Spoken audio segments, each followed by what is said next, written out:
شہزادہ سراج الدین کا اضطراب بڑھتا جا رہا تھا۔ اس نے اپنے کمرے کا ایک خفیہ خانہ کھولا۔ اس میں سے اس نے ایک بوسیدہ خط ہی نکالا تھا۔ وہ اسے اور فیضان سے ملے ہوئے کاغذ کو ایک دوسرے سے ملا کر دیکھنے لگا۔ اسی دوران میں فیضان نے دھیمی آواز میں بتایا کہ یہ مخملی تھیلی فرزانہ کو زرتاج کی الماری کے پاس پڑی ہوئی ملی تھی، جو اس نے گوہر کو دے دی تھی۔ گوہر نے وہ تھیلی فیضان کو دے دی تھی اور فیضان کو اس میں رکھے ہوئے کاغذات میں وہ خط نظر آ گیا تھا۔ زرتاج سمجھ گئی تھی کہ جب اس نے الماری کھول کر اس میں سے پستول نکالا تھا تو وہ تھیلی الماری سے گر گئی ہوگی۔ پریشانی اور جدت میں زرتاج اسے دیکھ نہیں سکی تھی۔ شہزادہ سراج الدین نے دونوں کاغذ خفیہ خانے میں رکھے اور لوٹا۔ تمہاری ماں کا نام نجم النساء تھا؟ اس نے زرتاج سے پوچھا۔ جی۔ اور ان کی والدہ کا نام؟ وہ آن جہانی شاہ عالم ثانی کی چھوٹی بہن تھی۔ ان کا نام شہزادی مہر النساء تھا۔ شہزادہ سراج الدین زرتاج کے قریب پہنچا۔ اس نے بڑے جذباتی انداز میں دونوں ہاتھ زرتاج کے شانے پر رکھ دیے۔ میری عزیز بہن، مبارک ہو، تم اپنے محل اور اپنے خاندان میں واپس آ گئی ہو۔ زرتاج کی آنکھوں سے آنسو بہنے لگے۔ اب رو نہیں۔ شہزادہ سراج الدین نے اس کی پیشانی چومی۔ یہ تو خوشی کا مقام ہے کہ تم اپنے خاندان میں لوٹ آئی ہو۔ یہ خوشی کے آنسو ہیں برادر معظم، زرتاج نے جذباتی اور لرزتی ہوئی آواز میں کہا۔ اس وقت فیضان بھی خاصا جذباتی نظر آ رہا تھا۔ ادھورے خط کی تحریر تو تم نے پڑھ لی ہوگی، شہزادہ بولا۔ جی نہیں، وہ فارسی میں ہے، میں فارسی نہیں جانتی۔ میری والدہ فارسی جانتی تھی، انہوں نے مجھے اس خط کے بارے میں مختصراً بتایا تھا۔ ہم تمہیں اس کے بارے میں تفصیل سے بتائیں گے، لیکن پہلے ہم یہ جاننا چاہتے ہیں کہ تم ہماری سپاہ کے ایک دستے کے سالار کے ساتھ یہاں کیوں آئے؟ ہم مکتب میں ساتھ پڑھ چکے ہیں، سرتاج نے نظریں جھکا کر کہا، اور اس وقت ہمارے یہاں آنے کا سبب ایک غیر معمولی صورتحال تھی۔ میں آپ سے کچھ بھی نہیں چھپاؤں گی برادر معظم۔ بدبخت غلام قادر روحیلے نے آن جہانی شاہ عالم ثانی کی آنکھیں نکال لی تھی۔ میں اس کے 11 ساتھیوں سے اس کا انتقام لے چکی ہوں۔ جب میں نے 11ویں کو گولی ماری تو زرتاج نے مختصراً شہزادہ سراج کو اس صورتحال سے آگاہ کیا۔ خوب، شہزادہ سراج الدین ہلکی سی مسکراہٹ کے ساتھ بولا۔ تم نے بہادر مغل شہزادیوں کے خون کی لاج رکھ لی، مگر یہ صورتحال شاہی خاندان کے لیے گھمبیر بھی ثابت ہو سکتی ہے اگر اس سارے معاملے کو راز میں نہیں رکھا جا سکا۔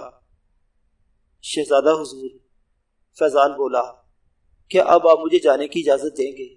میں اپنے گھر والوں کی طرف سے بہت فکر مند ہوں، انگریزوں کو شک مجھ پر بھی ہے۔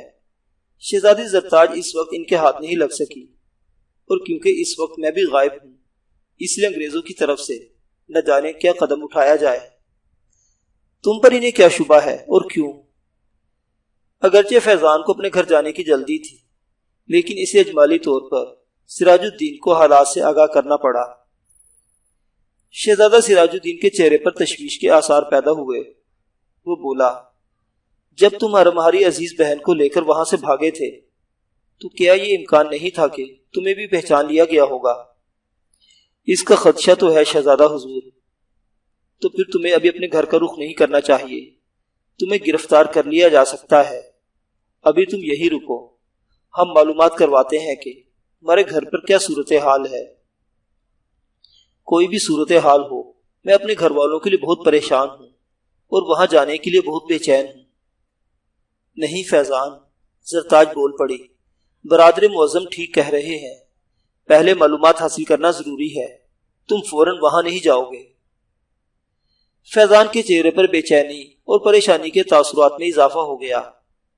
شہزادہ سراج الدین نے ناظر کو بلا کر اسے حکم دیا کہ فیضان کے غسل اور لباس کی تبدیلی کے ساتھ ہی اس کے آرام کے لیے ایک کمرے کا بندوبست کیا جائے۔ جب یہ سب کچھ کیا جا رہا تھا تو اپنے گھر والوں کے سلسلے میں فیضان کی بے چینی کم نہیں ہوئی تھی۔ زرتاج کو شہزادہ سراج الدین نے اپنے پاس روک لیا تھا کیونکہ وہ اسے خاندان کے دوسرے لوگوں سے متعارف کرانا چاہتا تھا۔ جب اسے آرام کے لیے ایک کمرہ دیا گیا، اس وقت زرتاج اکبر شاہ ثانی کے کمرے میں تھی۔ بیمار اکبر شاہ ثانی بستر پر لیٹا ہوا تھا۔ اس کی حالت اب ایسی تھی کہ وہ نیم دراز بھی نہیں رہ سکتا تھا۔ اس نے زرتاج کو اپنے اوپر جھکا کر اس کی پیشانی چومی تھی، پھر اس کا سر اپنے سینے پر رکھ لیا تھا۔ اس کی آنکھوں میں آنسوں کی چمک تھی۔ خود زرتاج بھی جذباتی ہو چکی تھی اور اس کی آنکھوں سے بہنے والے آنسو اکبر شاہ ثانی کے سینے کے کپڑے میں جذب ہو رہے تھے۔ وہیں شہزادہ سراج الدین بھی خاموش اور سنجیدہ ایک طرف بیٹھا ہوا تھا۔ ذرا دیر بعد خاندان کے خاص لوگ کمرے میں جمع ہونا شروع ہوئے۔ وہاں آنے کا حکم انہیں اکبر شاہ ثانی ہی کی طرف سے ملا تھا۔ جو بھی وہاں آ رہا تھا، اس کی نظریں جب زرتاج پر پڑتی تھی تو ان کے چہرے پر الجھن کے تاثرات پیدا ہو جاتے تھے۔ ظاہر ہے ان کی سمجھ میں نہیں آتا ہوگا کہ اس اجنبی لڑکی کا اکبر شاہ ثانی کے کمرے میں کیا کام۔ جب مطلوبہ لوگ جمع ہو گئے تو سراج الدین نے وہ خط نکالا جس کے دونوں حصے ایک کاغذ پر اس طرح جوڑ لیے تھے کہ دونوں حصوں کے کٹے ہوئے الفاظ ایک دوسرے سے جڑ گئے تھے۔ یہ خط، شہزادہ سراج الدین نے کہا، یہ خط جو میں اب پڑھوں گا یہ ہمارے دادا آنجہانی عالم شاہ ثانی کا خط ہے۔ اس پر ان کی مہر بھی موجود ہے۔ سب لوگ حیرت سے شہزادہ سراج الدین کی طرف دیکھنے لگے، جس نے کسی کی طرف دیکھے بغیر خط پڑھنا شروع کر دیا تھا۔ اس وقت جبکہ ہم یہ خط لکھ رہے ہیں، ہماری سلطنت زوال پذیر ہو چکی ہے۔ فرنگی تو ہمارا درد سر ہے ہی، لیکن تخت دہلی حاصل کرنے کے لیے ہمیں مرہٹوں سے مصالحت کرنا پڑی ہے۔ لیکن ہم تخت نشی ہونے کے باوجود خود کو حاکم نہیں سمجھتے۔ مرہٹے ہی بڑی حد تک دہلی پر قابض ہیں اور قصر شاہی بھی ان کی دسترس میں رہتا ہے۔ ہماری چھوٹی بہن شہزادی مہر النساء، جس کی شادی خاندان کے ایک شہزادی ہی سے کی گئی تھی۔ خط فارسی میں تھا اور زرتاج فارسی نہیں جانتی تھی، ورنہ سمجھ لیتی کہ یہ بات آنجہانی شاہ عالم ثانی نے جھوٹ لکھی تھی۔ غالباً وہ یہ حقیقت اپنے خاندان سے چھپانا چاہتے تھے کہ ان کی بہن روہیلوں کے سردار ضابطہ خاں کی زبردستی کا شکار ہوئی تھی۔ شہزادہ سراج الدین نے خط پڑھنا جاری رکھا۔ میری وہ عزیز بہن ایک بچی کو جنم دیتے ہوئے خدا کو پیاری ہو گئی تھی۔ اس بچی کو ہم نے بڑے پیار اور محبت سے پرورش کی۔ جب وہ 15 سال کی ہو گئی تو بہت ہی خوبصورت تھی۔ ایک مرہٹا اسے اچھی نظروں سے نہیں دیکھتا تھا۔ ہماری اس بھانجی کا نام نجم النساء تھا۔ آنجہانی فروخ سیر کی نسل سے ایک شہزادہ ہماری عزیز بھانجی شہزادی نجم النساء سے محبت کرتا تھا۔ حالات بہت خراب تھے۔ ہمیں ڈر تھا کہ وہ مرہٹا کسی وقت موقع پا کر شہزادی نجم النساء کے ساتھ زیادتی کر سکتا تھا۔ اس لیے ہم نے شہزادی نجم النساء کی شادی بہت خفیہ طور پر اور بڑی سادگی کے ساتھ اس شہزادہ سے کر دی جو شہزادی نجم النساء سے محبت کرتا تھا۔ ہمیں اس کے بعد بھی مرہٹے سے خدشہ لاحق تھا، اس لیے ہم نے دل پر پتھر رکھ کر شہزادی نجم النساء کو خود سے جدا کرنا گوارا کر لیا۔ ہم نے شہزادے کو سارے حالات بتائے۔ ان حالات سے ہماری ایک بہت معتمد کنیز دایا بیگم واقف تھی۔ شہزادی نجم النساء کو وہ بے حد چاہتی تھی، چنانچہ ہم نے فیصلہ کیا کہ آج رات ہم نہایت رازداری کے ساتھ ان تینوں کو محل سے رخصت کر دیں گے۔ ہم نے انہیں ہدایت کی کہ یہ کہیں دور دراز جا کر زندگی گزاریں اور اگر کبھی ہمارے خاندان کی شان و شوکت بحال ہو جائے تو محل واپس آ جائیں۔ ہمیں اس کی امید برائے نام ہی تھی۔ ہماری زندگی میں کبھی ایسا دور نہ آ سکے گا، شاید ہمارے بعد ہمارے کسی وارث یا اس کے وارث یا اس کے وارث کی زندگی میں ایسا ہو۔ اسی لیے ہم نے اس خط کو کسی کو مخاطب نہیں کیا ہے۔ خدا ہی بہتر جانتا ہے کہ یہ خط کبھی ہمارے خاندان میں پہنچ سکے گا یا نہیں۔ ہم نے اس خط کو درمیان سے پھاڑ کر اس کے 2 حصے کر دیے۔ ایک حصہ ہمارے پاس ہے اور دوسرا ہم نے دایا بیگم کو دے دیا ہے۔ ہمارے پاس جو حصہ ہے وہ ہم مرنے سے پہلے اپنے ولی عہد کو اس ہدایت کے ساتھ دے جائیں گے کہ جب اس کا آخری وقت آئے تو وہ ہماری ہی طرح اس عمل کو جاری رکھے۔ دایا بیگم بھی وفات سے قبل وہ خط شہزادی نجم النساء کی تحویل میں دے دیں گی، اور شہزادی نجم النساء کے خاندان میں بھی یہ خط اسی طرح منتقل ہوتا رہے گا تا آنکہ یہ خط کبھی ہمارے خاندان میں پہنچے یا شاید کبھی نہ پہنچے۔ بہرحال ایک مہم سی امید پر ہم یہ خط لکھ رہے ہیں۔ ہم نے اپنا پستول جس پر شاہی خاندان کا نشان ہے شہزادے کو دے دیا ہے۔ یہ پستول بھی خط کے نصف حصے کے ساتھ نسل بعد نسل شہزادی نجم النساء کے خاندان میں منتقل ہوتا رہے گا۔